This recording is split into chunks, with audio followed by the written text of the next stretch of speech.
The satellite phone rang. 300 miles offshore, the air smelled of rust, oil, and salt. I wiped my hands on a rag and answered. A nurse's voice. Flat, professional, too calm to be anything but bad news. Your daughter is in the hospital. She was attacked. In your home.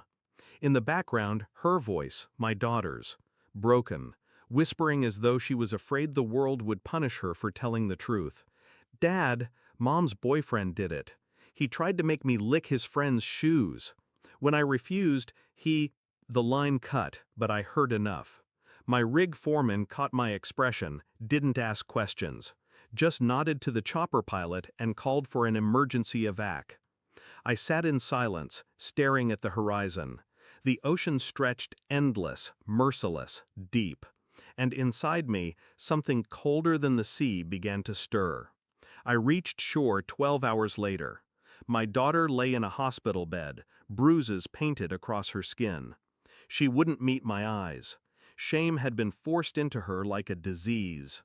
My wife wasn't there. When she finally arrived, her perfume entered the room before she did. She didn't rush to our daughter. She kissed my cheek, like nothing had fractured our world. Like she hadn't chosen someone else while I worked shifts to keep us fed. Traffic, she said, her voice light, dismissive. I studied her face. Every blink, every flicker of expression. It was too composed, too careful. The betrayal didn't arrive like fire. It seeped in, cold, quiet, inevitable. She wasn't surprised by what happened. She was protecting him. My chest tightened, but I spoke nothing. The truth had to be carved carefully, not shouted in rage. I started small. Phone records, receipts, GPS logs.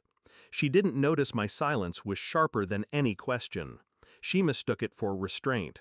I visited the house while she was out. The bed smelled of another man. His cologne lingered in closets, in the car she borrowed for errands. The boyfriends weren't just rumors or flings. He had been inside our home long enough to feel comfortable leaving his boots by the door. I checked my daughter's school tablet.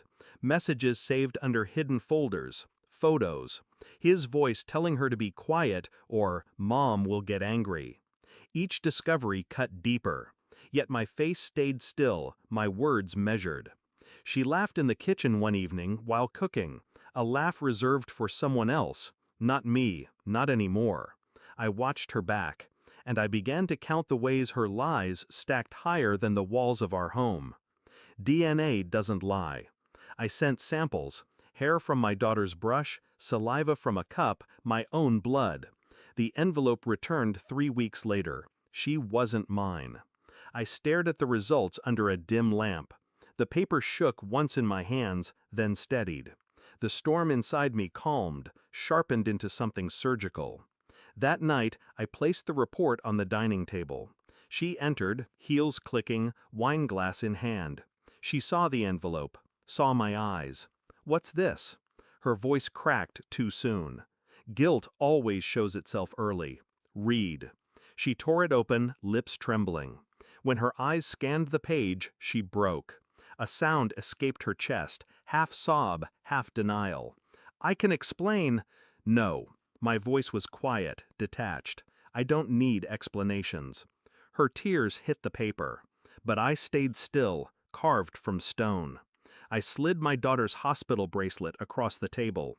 Her name, her date of birth, proof of the night she was broken. Tell me, I said, was he worth this? Her shoulders caved. She clutched her hair, shaking. Words failed her, drowned in guilt and panic. I didn't raise my voice, didn't strike her. I simply handed her the evidence of her own destruction. Then I stood, walked to the door. She followed, pleading, grasping at my arm like a drowning woman.